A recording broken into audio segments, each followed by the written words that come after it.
Because the planet Neptunium was recently discovered, Winkler in the late 1800s decided to name the new element he discovered Neptunium.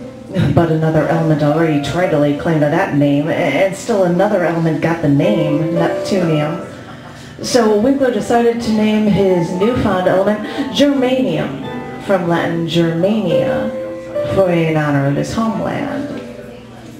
Germanium is known for its high refraction, along with its low optical dispersion, making it perfect for things like wide-angle camera lenses, but it's also used for microscopy and the core part of optical fibers.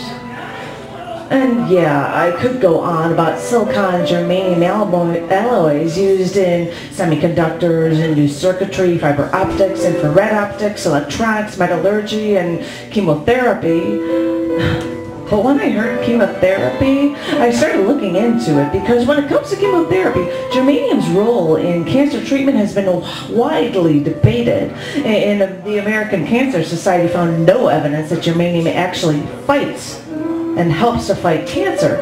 And the U.S. Food and Drug Administration found that when germanium was a nutritional supplement, germanium was actually, quote, presenting a potential human health hazard.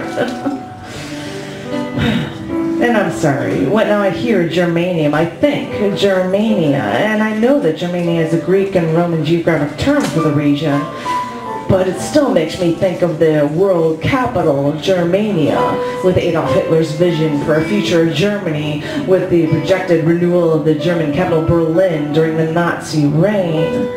And Albert Speer, the first architect of the Third Reich, and probably the only architect, produced many of the plans for a rebuilt city, but only a fraction were realized.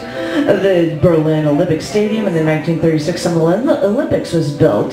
Speer also designed a new chancellery with a hall twice as long as the Hall of Mirrors in the Palace of Versailles, but the second chancellery was destroyed by the Soviet Union in 1945, and almost no other buildings planned for Berlin and Hitler's Germania were ever built. Some compounds of germanium are highly reactive and very dangerous to humans, even on exposure. I mean, germanium has similarities with the elements arsenic, used for chemical weapons, and antimony, another toxic chemical element. So maybe it makes sense that I can't help but equate it with Hitler's plans that followed mass genocide.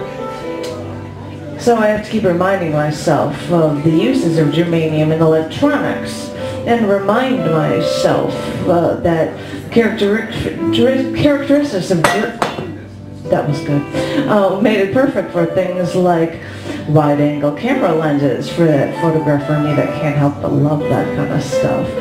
Because although germanium may have some very bad connections, it can also do things to help us out so much in our lives as well.